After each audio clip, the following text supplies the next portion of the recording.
Hey, how's it going, guys? Welcome back to another PS4 jailbreak tutorial. We have another new way to jailbreak the PS4 using the PlayStation Vue application, so no need for any Blu-ray discs anymore like the previous jailbreak. And also we can now jailbreak one update higher on the PS4 up to firmware 13.0. So you can now jailbreak all the way up to firmware 13.0 using this method. And of course, this is going to be a full beginner's guide showing you how to set up this jailbreak from scratch. Now, of course, this video is going to be part of a playlist of tutorials showing you how to make the most out of your jailbroken PS4. So once you have the jailbreak set up, you can then check out those other videos to see some of the other useful things that you can do once you have the console jailbroken. But before we can get to that, we need to get the jailbreak set up in the first place. So to get started, we're first of all going to head over to our notifications, go to our downloads, make sure you don't have any system software updates that are waiting to be installed or that are currently being downloaded.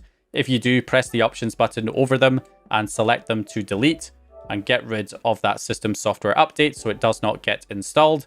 Then we're going to head over to our settings and scroll down to our network settings and uncheck the box to connect to the internet for now.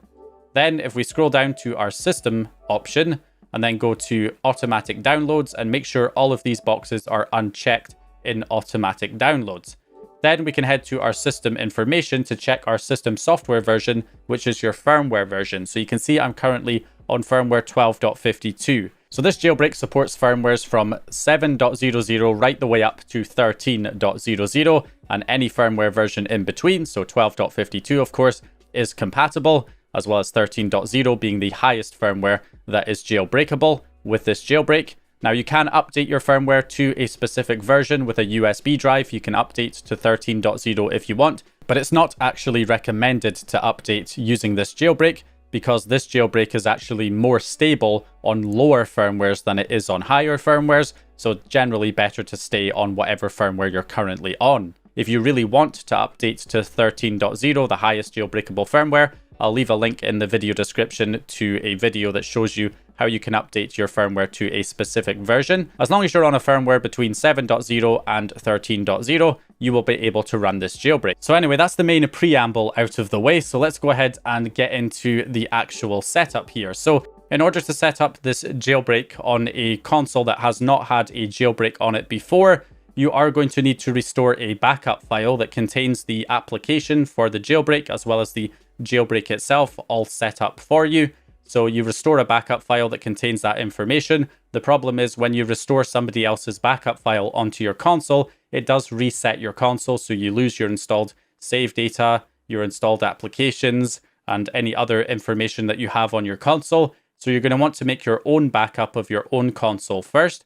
So to do that, you want to plug in a USB drive into your computer, right click on the drive and go to properties and make sure that the file system is exFAT. If it's anything else, back up any data on the drive and then right click on it and reformat it and select exFAT as the file system to format the drive in. And then go ahead and plug that USB drive or external hard drive into your PS4. And then on the PS4, we're going to head into our settings page and go down to our system settings again, and then scroll down to backup and restore. Select that with X and select the option to back up the PS4 and just say yes. And then of course, select any applications that you want to back up or deselect any that you don't need to back up, like any of your disk games. Make sure your save data, captures, themes are all selected, and then click next and create the backup on your USB drive. And this is just so that you don't permanently lose any of your data. You can always restore this backup in the future if you ever want to get any of your data back. Okay, so switching back over to the computer, if we plug the USB drive after making the backup, we should have this PS4 folder on the root of our USB drive. All you need to do is copy this somewhere safe on your computer, something that has enough storage space. Just copy this out somewhere safe on your computer so that you can always restore this backup in the future if you ever need to get any of this data back. So we're just going to go ahead and keep this somewhere safe on our PC. And then once we have it backed up somewhere safe, we can then remove it from the USB drive and delete that folder. Okay, so now we can actually get set up to get the jailbreak installed. So we need to download the latest version of Vue after free, which is this jailbreak. So we want to download the Vue system backup file, the 7-zip. We're going to go ahead and download that. We also want to download the latest version of GoldHEN from Sistro for the PS4, our main jailbreak payload. And we also want to go ahead and download the Homebrew Store from pkg-zone.com by going to HB Store, download for PlayStation 4. So that's what we want there. So we're going to go ahead and open up the Vue backup in 7-zip. You'll need 7-zip or WinRAR to open this. I'll leave it linked in the description. And then we're just going to copy the PS4 folder out to the root of the USB drive. So copy that in there. And then we also want to open up the GoldHEN zip file here and extract the GoldHEN.bin file also to the root of the USB drive. We want to go to View and Show and make sure File Name Extensions is ticked in Windows Explorer, and then rename the file to payload.bin. So it's just called payload.bin, and that is your file name on the root of the USB drive. Do not put it inside any folders. And then last but not least, we need to copy over our Homebrew Store to the root of the USB drive as well. Now, of course, you can also copy over any other fake package games that you want to install on the console. So I have Minecraft here as a fake package. Fake packages, of course, are the format, the decrypted game format to get your games installed and running on a jailbroken PS4. So I'll install Minecraft and PT just as an example. So I'll go ahead and copy those over to the root of the USB drive as well. Obviously, I won't leave links to these games in the description for obvious reasons. So anyway, now that we have that copied over, we should be all good. So we can unplug that USB drive and plug it in to our PS4. Okay, and on the PS4 itself, we're going to go back into our settings, back to our system settings, back over to the backup and restore section. And this time we're going to tell it to restore the PS4. And we're going to select our view after free backup and restore it onto the console. And then we just wait for this to complete. We'll say yes and let it do its thing. It should restore the backup pretty quickly because there's not much on here. And we'll just wait for this to reboot. And when it reboots, we should have PlayStation Vue installed. Okay, so we're back after restoring the backup. So we now have this Vue user account that we can sign into. So we sign into this account and here we go. We have the PlayStation Vue application successfully installed. Vue after free. To set up this jailbreak, it does require a network connection. It does not need to be an internet connection. It just needs to be a network connection. So you could set up an old router that is not connected to the internet and just have the PS4 connected to it via Wi-Fi or via Ethernet. Or you can connect to your normal local network. So if you go onto your settings and go to the network settings, we want to set up an internet connection, use what you normally use, Wi-Fi or LAN cable, and then select a custom setup, and then select automatic, do not specify DHCP, but you want to select a manual DNS server, and then set the primary DNS to 62.210.38.117. Now, the reason for this address is it will block system updates and game updates. And that's important because we don't want the PlayStation Vue application to get updated to a higher version. It must remain on the version it's currently on. So we're going to set that DNS and then get connected up to our network. So automatic and do not use proxy. And there we go. Internet settings have been updated. So once you're connected to your network, we should be good to go here. We can press options and check for updates. And it should say cannot connect to server, meaning that we have successfully blocked the game updates. Now, if you check for updates and it does actually still find the update file and tries to install it, make sure you cancel it before it installs. Sometimes there are situations where that DNS blocker can get overridden by your ISP or by your router. So if that's the case, you can set your DNS settings to 127.0.0.1 or 127.0.0.2. Try both of those, see if that blocks the updates when you check for updates. If that works, you will be able to use the PlayStation Vue jailbreak. However, it will not give you full internet access. So if you want full internet access and you're not able to block the game updates with the normal DNS server, well, another option is to just block the web address to the game update server, which is this address here in your router. If your router has a parental control filter or a website blocker built in, then you can use that to block the updates. Failing that, just stay offline and use 127.0.0.1 or 2 as your DNS address to block the updates. So at this point, we should be good to go ahead and launch the PlayStation Vue application. And that should get the exploit running. We will get this service requires you to sign into PlayStation Network. Just click OK to that message, and then it will take you into the jailbreak menu. So from here, we want to select the jailbreak option, and then you just have to wait for it to complete. If it fails or if it gets stuck, then you can just simply restart your console and try again. If it crashes the console, just restart and try again. But as you can see, this was successful. When it is successful, it only takes a few seconds to get up and running. So you can see there, it's loading GoldHEN off the USB, and then it copies the GoldHEN payload from the USB drive to the data folder on the hard drive of the console, which means the next time you want to run the jailbreak, it will no longer require loading the payload off the USB. So you no longer need that USB drive plugged in when loading the jailbreak in future. Okay, so now that we have the jailbreak set up successfully, there's a few things we need to do first of all. So we're going to head over to our settings, make sure the USB drive is still plugged in, and then go down to Application Saved Data Management, and then go to Save Data in System Storage, Copy to USB Storage Device, and select the PlayStation Vue save file, the application data, and copy it over to your USB drive. This is just so that you have a backup of that save file that you can restore if it gets reset. There is an issue where it can get reset occasionally for the PlayStation Vue application. And then when you go to load the PlayStation Vue application, you'll get a network connection issue popping up over and over again. So if that happens to you, you'll be able to restore the save file from the USB by just going to Save Data in USB Storage, Copy to System Storage, and then copying that application data back out from your USB over to the console storage, to the system storage, and then that will restore the working save file if it gets reset. So it's important to have a backup there of the save file on the USB. So secondly, if we run the PlayStation Vue application again, if you run into this error message that says the service requires you to sign into PlayStation Network, obviously you can just click OK and ignore it, and it will take you into the jailbreak menu. However, if you want to get rid of that message, then you can go into the payload menu on PlayStation Vue and run the fake sign-in payload, but make sure you only do this if you are running into this error. If this error message does not pop up about being signed into PlayStation Network, do not run this payload. But if you are getting that error message, you can run this payload, and that will basically tell the console that you are signed in. And then when you restart the console, whenever you load up the PlayStation Vue application again, you should no longer get that message appearing. It will take you straight into the jailbreak menu.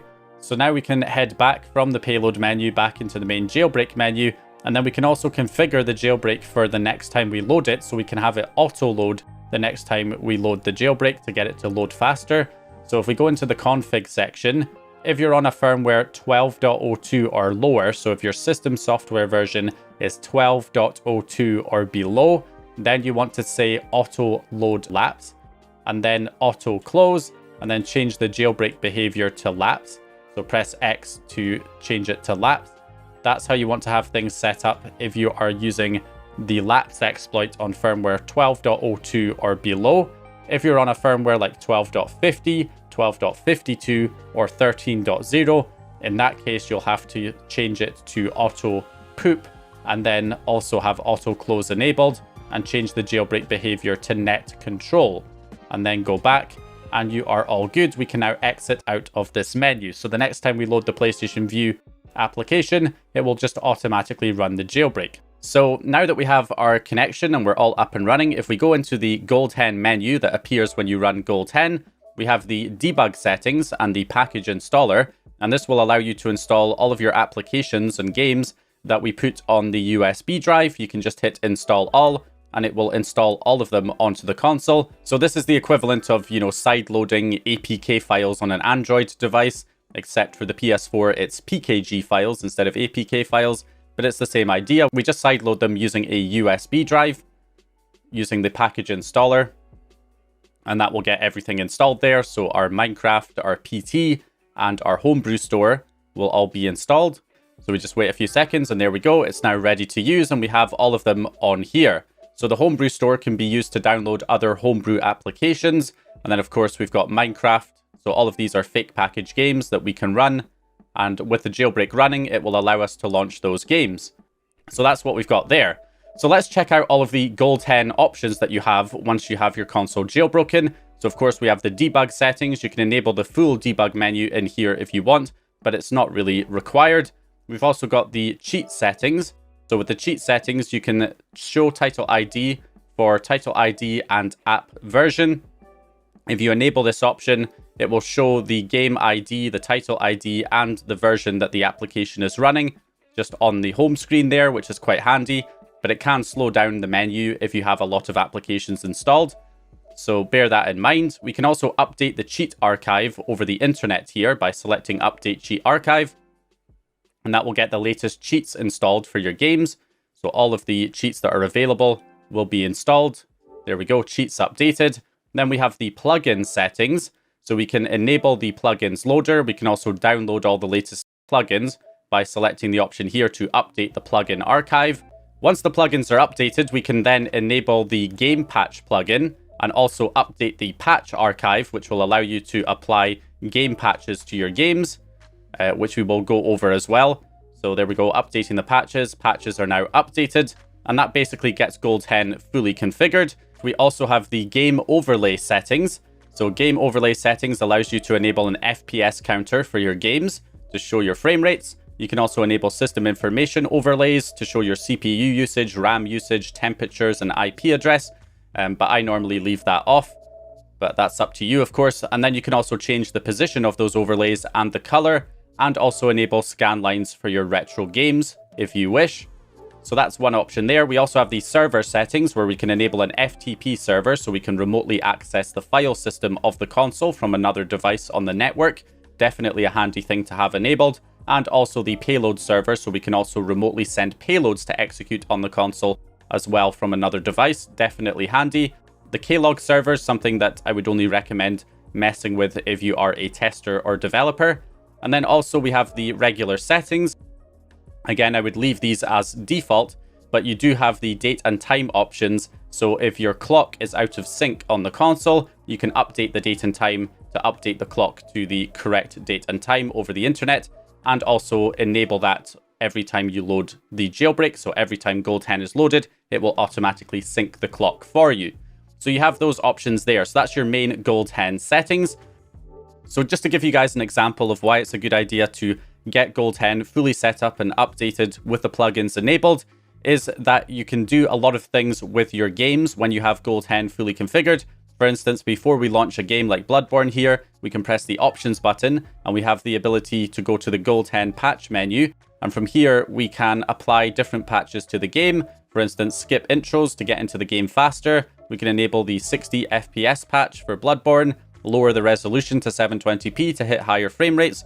We can also disable motion blur and maybe other video effects like film grain, chromatic aberration, maybe depth of field, depending on the game. You can kind of edit all of those features. Some games also have debug or developer menus that you can enable through these patches. And now we can simply launch the game and it will apply those patches on launch. Not only that, but we enabled our FPS counter, so we should see the FPS counter pop up when we launch the game there in the bottom left-hand corner. And also we get our 4 patches applied. So that skips the intros to get into the game faster here. As you can see from the FPS counter, we are running at 60 FPS instead of the regular 30 FPS that Bloodborne normally runs on. And not only that, but if you hold down the share button on your controller, it will bring up the cheats menu, and then all of the cheats that we installed earlier with the GoldHEN menu are now available here. So we can enable the master code, we can enable infinite health, infinite stamina, one-hit kill, any cheats that you want for the game, and then you can press circle to go back into the game, and those cheats are now applied. So if I run around here, you can see I'm sprinting, but my stamina bar is not going down because we have infinite stamina enabled. As you can see, that is indeed working. So those are the abilities that you get with GoldHEN with your games that you can access. You know, you've got your overlays, you've got your patches that you can apply before you launch the game, which can fundamentally change how the game runs. And you also have the ability, of course, to enable cheats for your games as well. Now, a few other things just to mention here that are quite important. If you happen to restart the console, obviously the jailbreak is tethered, which basically means that the jailbreak is only temporary. And as soon as you restart the console, the jailbreak is no longer running. So all of the applications that we installed when we were jailbroken are still here, but they all show up with a padlock symbol. And when you try to load them, you will get a message saying it cannot use this content. So all you have to do is simply run the jailbreak again by loading the View After Free exploit, the PlayStation Vue application. And you can see it automatically runs the jailbreak now because we set things up to auto load. So we don't have to manually select anything. It just immediately runs the jailbreak and loads it. and it's running our payload off the USB drive, but it was copied to the internal storage, so we don't need the USB drive plugged in to load GoldHEN. And now we can run our game. So just like that, we're back up and running with the exploit in just a few seconds. That's the benefit of having things set up like this. So that's the benefit of enabling the auto loader. You can get back up and running with the jailbreak very, very quickly, but you can also use rest mode instead of turning the console off. So if you go into the GoldHEN settings and scroll down to the settings page, you need to make sure enable rest mode support is enabled.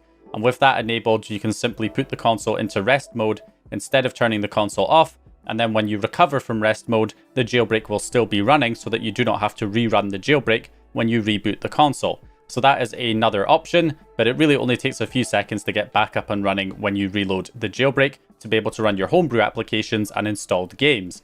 So anyway, that is basically how you get set up and running with the jailbreak on 13.0 and below. So again, this video is part of a playlist of tutorials, so if you want to go and check out all of the other great things you can do with a jailbroken PS4, check the playlist link in the description to see all of the other videos in the series. So anyway, that's going to do it for this one. So hope you guys enjoyed this one or found the information useful. If you did, please leave a like and subscribe. And as always, I'll hopefully see you guys in the next one.